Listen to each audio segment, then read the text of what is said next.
Hey, what's up guys, Steven here and welcome back to another video, and today we're taking a closer look at the brand new Huawei Watch GT lineup, and we'll also compare it with some older models like the Watch GT, the GT2, then we're gonna check the GT2E and even the girls version of the GT2E.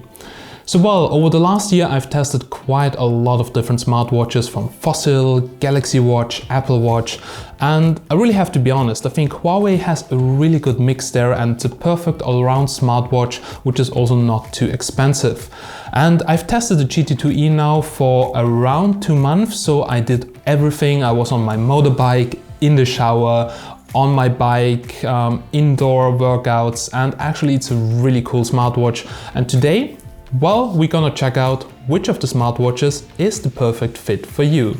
So as always, I have to be honest, this video is supported by Huawei, but as always, you will always get my honest opinion about that, all the pros, but also the cons. And now, let's go and let's check it out. Oh.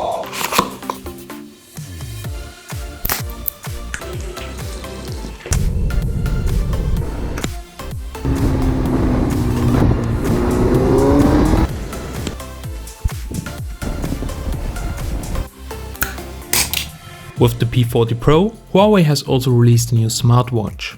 The Huawei Watch GT2E is a sportier version of the Huawei Watch GT2 and it costs a bit less.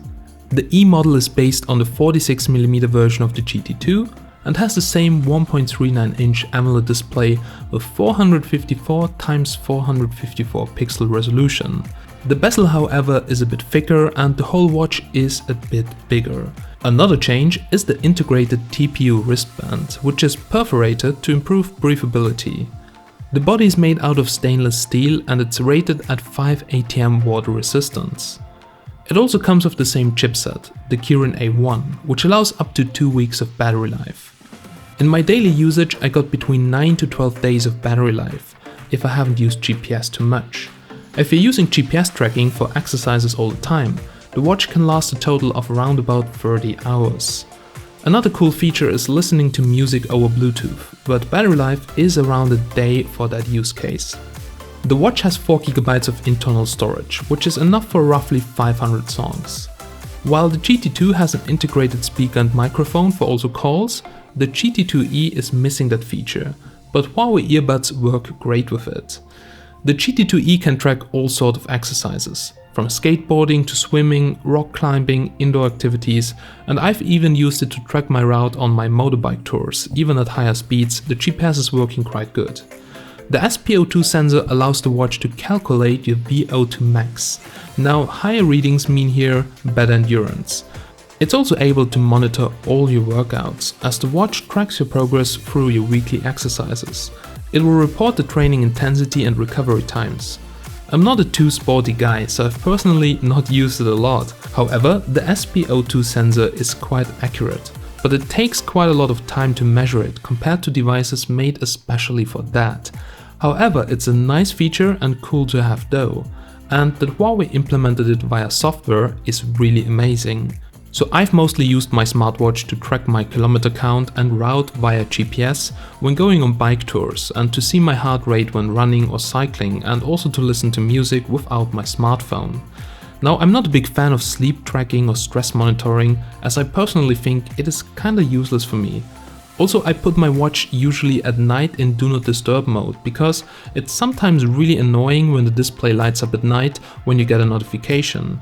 But I do wear it at night because I really like the alarm clock, because that wakes you up by gently vibrating on your wrist. As a smartwatch, the Huawei Watch GT2E does a pretty good job, and notifications are easy to read, easily silenced by swiping down from the top and retrieved by swiping up from the bottom.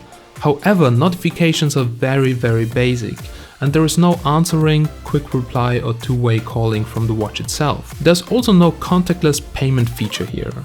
This won't come to Huawei devices until Huawei Pay is fully ready, but I believe we're gonna see something big this year.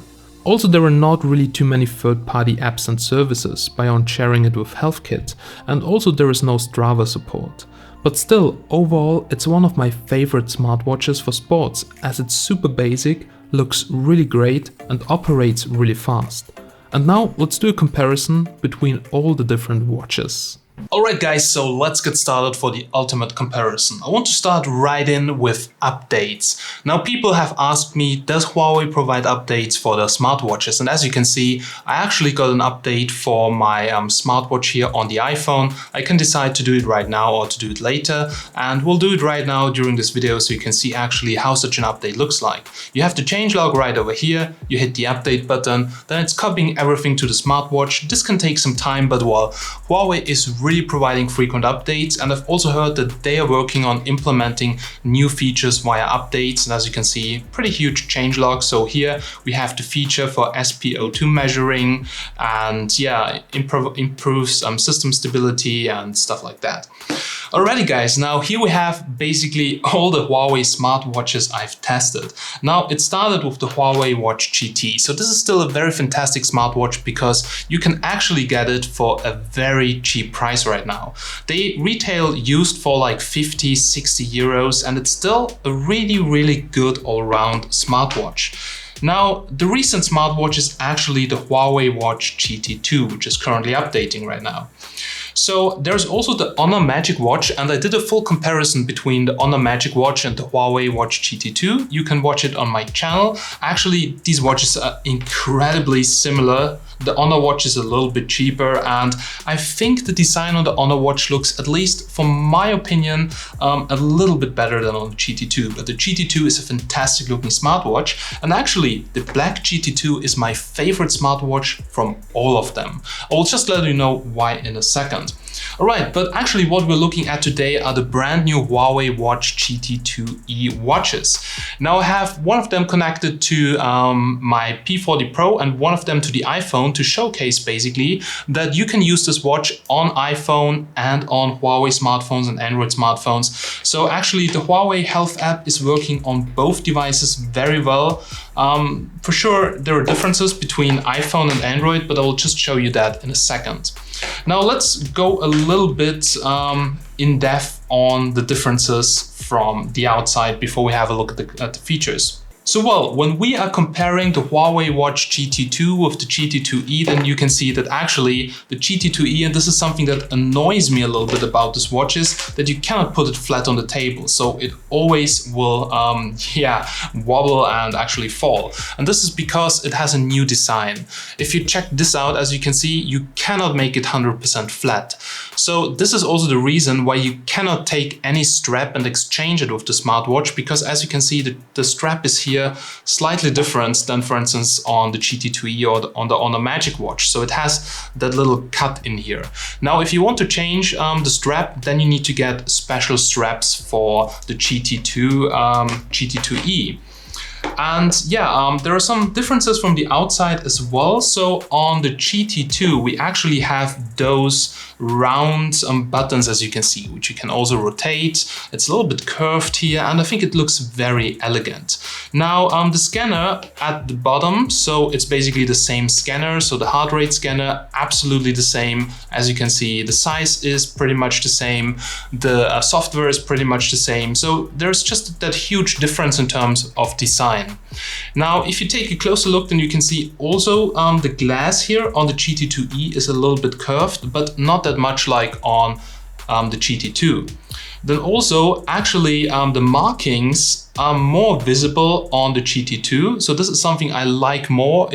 I don't know, I just simply like the design of it a little bit more. Now, the body itself, so it's actually almost the same thickness, but what you will see is that the GT2E has no speaker. The GT2E has also no microphone, and it has those rectangular shaped buttons instead of the round buttons. To be honest, it's really just a question of design and price. The GT2 is a little bit slightly more expensive than the GT2E, and it depends on if you like that design or if you like that design. Other than that, they are very, very similar, except of the missing speaker and microphone on the GT2E. Alrighty guys, so we have both watches right over here. Here we have the GT2 and here we have the GT2E. So first of all, we can check out the different clock faces, because actually they are very, very different. On the GT2E, we have some more colorful clock faces because, well, this targets actually more younger kids, guys addicted to sport, and the GT2 is more classy, I would say. But for sure, you can change the color, the clock faces also within the application itself. You can download new clock faces from the market, and actually, well, you can customize it to your own needs. Now, if you swipe down from the top on both, something which is really important is show time, because this basically prevents the smartwatch from going to sleep and, well, turn off the display. You can see we have here do not disturb mode, so if you don't want to get any notifications, for instance at night, I always switch this on.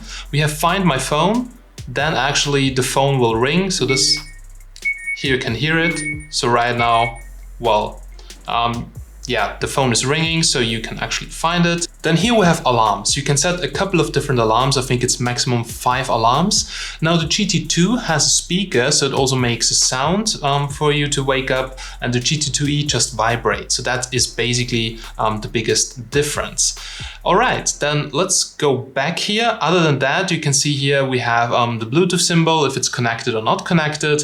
We have the date, the time, and here we can go to the settings of the smartwatch. So as you can see, actually both watches are really identical. So on both we have the earbuds connectivity, we have display settings, we have sound, we have vibration strength, do not disturb mode. You can actually change the down button to anything else. So for instance here, to start your workout, to go to the workout records.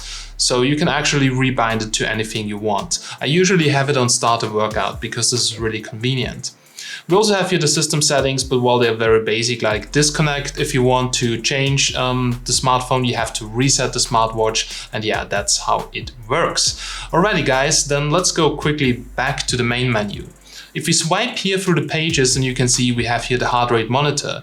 Here with a log over the last 24 hours, you can see your resting heart rate, your maximum heart rate, your lowest heart rate.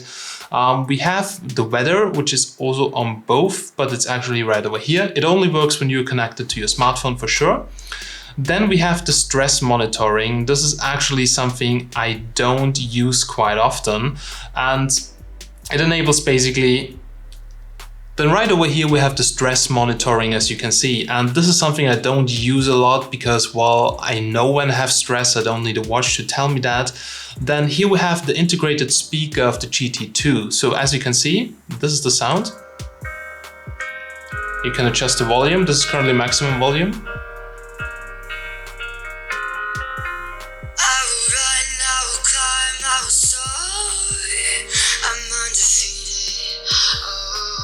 Both smartwatches have an integrated memory. That means you can actually transfer music to your smartwatch. So for instance, to use it with the Huawei earbuds, which you can see right over here, so for sports, but you can also use the integrated speaker of the GT2 to listen to music. But well, it just makes sense to use it with earbuds. Then here we have like, this is an overview over your steps, how often you got up and things like that. And yeah. So that's basically everything you can find here on the home screen. So now we're back on the home screen here again. Now let's have a closer look at the menu. If you press the upper button, you actually get to the menu. And here you have many different workouts. So we can start here at the top. It's actually the same also on the GT2. So it starts here from an outdoor run, indoor run, outdoor cycle, pool, swimming, because it's also waterproof, power workout or other workout. You can also track the route, for instance, with your motorbike. I did that as well, and it works actually pretty good. Now it's not really 100% accurate, it's still a kind of affordable smartwatch, but to track your route on a bike, it is perfectly fine. Now let's have a closer look here at other things. You get workout records, which you can also check out in the app on your smartphone. You can check your heart rate here from the app or from the home screen. Then we have the SpO2 level. Now this was something which wasn't initially available on the GT2, but with the latest update, you can now measure the SpO2 level also on your GT2. As you can see, you have to open up that application, and otherwise this is not working, and then you can check it out, and yeah, if you need that. Now then we have activity records, sleep records, which is an analysis of your sleep, breathing exercises, which, well, if it helps you to calm down, you can use that. You have a call log, you have contacts right over here, which you have to sync with your phone. And then we also have here air pressure sensor. You can access the integrated music, which you have copied from your smartphone. That is working fine to use, for instance, the Huawei FreeBuds. We have a compass in there. Also, as you can see, exactly the same here. You can check out the notifications. So right now, no messages, but you can also do it by simply swiping up. Then we have a stopwatch, a timer, which is quite useful, alarms, which you can also trigger from the top menu. We have a flashlight, which basically makes the whole display white in the dark to see something. And we have Find My Phone, which we have seen before. So it basically pings your phone, rings it. And yeah, this you can use to find your phone as long as it's in Bluetooth range. And last but not least, we have here the settings again. So as you can see before, vibration strength, you can adjust the display brightness, you can connect your Huawei earbuds. There is do not disturb mode for night. You can rebind down button. And last but not least, we have the system settings. So as you can see, these watches are actually absolutely the same, except of the integrated speaker and microphone on the GT2 and the design. But the rest of the functionality, the rest of the battery life, it's basically absolutely the same. Alrighty guys, so now I would say after we had a quick walkthrough, let's quickly check out the application on iOS and Android. Alrighty guys, now let's have a quick look at the differences between the app on iOS and Android. So here we have the iPhone 11 Pro, and right over here we have the Huawei P40 Pro. Two actually really good devices, but on the P40 Pro, well, the app is definitely better. Now if you check this out, this is a quick overview over the app. So here you can see everything at a single view. So like your daily steps, the distance, your exercises, you can track your weight right over here with the curve, or right over here in this widget. You can actually also customize it here on the iPhone, but as you can see, you don't have too many things to customize. So if you open up the application, this is already the maximum you can display here. So on the P40 Pro, you have much more things to edit right over here. So as you can see, SpO2, sleep, heart rate, exercise records, cycle calendar. So it's way more polished on Android devices. And I really wish that the iPhone app would be better, because it's also a watch which targets Apple users, because it's a great cheap alternative to the Apple Watch. So you can start exercises right over here, which is very, very simple. On the iPhone, you have to go to Discover, you have to go to Workout and start it right over here. So everything on the iPhone is much more complicated. So it's much more simple, and also you have much more features here on the P40 Pro. So this is something that's really better. Also, if you want to copy music to your smartwatch, I haven't found out how to do that within the application on the iPhone. So I can actually access here my smartwatch, do a few adjustments here, do firmware update, but I actually don't have the buttons which I have right over here, like for watch faces, like to customize it, like to download new watch faces directly here from the application. You cannot find that here on iOS. So here you can actually see that you can also download watch faces from the market. You can edit watch faces. You can simply copy music, so you can manage the music right over here, copy it from the internal memory of your smartphone to the smartwatch, which is pretty cool. And yeah, I haven't found out how to do that on the iPhone, which is a little bit sad. So if you tap here, you can actually allow the smartwatch to basically sync all your contacts. You have a much better overview over all the functions, like you can set different notifications. You can do the firmware update right over here, as I've told you. You have different watch faces. You have much more things, like also reports, which you can see right over here, battery status. Here you just see the battery status that's connected. You have a few settings to adjust on the iPhone, but that's basically it. Here under me, also, as you can see, you have some badges, some medals which you can earn, which is also missing here on the iPhone. You have much more control over your data, and the iPhone app is simply not that well polished as the app on Android, like on the P40 Pro right over here.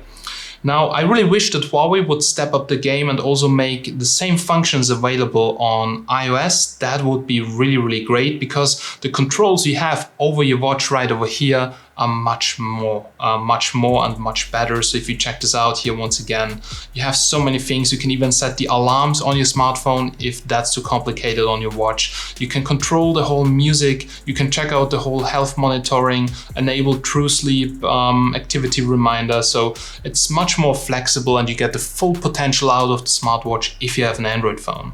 Anyhow, the app is pretty cool. Right now there is still no Strava support or anything where you can export the data to anything else, but still I have to say the app is actually pretty cool. So here you have an overview over my cycle activities. So let's pick this one here, so 8.5 kilometers, and as you can see it is actually fairly accurate. Now here for instance at the corners, not too accurate, but it's getting the job done. Here was just cycling upside down, did a few things with my bike, and as you can see, this looks a little bit horrible. So if you are not spending like an hour at a single place and you drive around like crazy, you actually get a really good route, because here I was actually driving, just that route, kind of fast. And here at this point, I was just cycling up and down, and this looked like this mess right over here. But still, it was actually fairly accurate. We can also check out here, for instance, some other routes. Here I was actually walking around with some friends. So I've started right over here, I was walking right over there, then down there, and then I was walking back. And as you can see, it is actually accurate enough. So I would say it is getting the job done. Now the heart rate monitor, now it's no medical device, but it's actually pretty good. You can also see here, for instance, your calories you have burned, your average speed, and yeah, it is actually doing really good. On iOS, the whole thing looks kind of different, so we can check out a few workouts right over here. So ladies and gentlemen, there we go. Here you can see it. So we have this nice animation right over here. The route here looks a little bit different than on Android. You have the same overview right over here. You also have some charts like maximum speed, here the maximum heart rate, average heart rate, and a curve for the heart rate. And yeah, it is also getting the job done, but on Android, I would say it feels more polished. So well, that are basically the differences between the app. We have covered the design, what is new, so not too much actually, and the software features are absolutely the same. Now my favorite smartwatch, as I've already mentioned, is the Honor Magic Watch 2 because, well, it is cheaper than the GT2, has a really nice design with that red ring. It's very classic, you can use it for outdoor sports, you can use it on a business meeting, and it's a really good looking smartwatch with great battery life like all the Huawei watches. I just miss on all the Huawei watches a little bit of like something Huawei Pay or anything like that, where you could use NFC to pay for it. That would be super amazing. But you know, there are some compromises because it's not Android, it's not Wear OS, it's using their own operating system for great battery life, and you have to deal with some compromises right over here. But I would say all of the watches are really good. The GT, the Huawei Watch GT, very affordable right now if you want to buy it used. The Honor Magic Watch, if you want to get it brand new, it's a perfect deal. And the GT2E, well, if you're into outdoor sports and you don't need speaker and a microphone, then actually go for it. The girly version, well, I don't have too many girls on my channel, but if you want some present for your girlfriend, this is actually a really beautiful watch. Alrighty guys, so big thanks for watching this video. I really hope you liked it and you now have an overview over all the Huawei smartwatches. And if you want to see more, I would be really happy if you could subscribe, ring the bell and like this video. Alrighty guys, big thanks for watching. As always, I'm Steven from Tech Magnet and I'll catch you in the next one. Have a nice day and bye!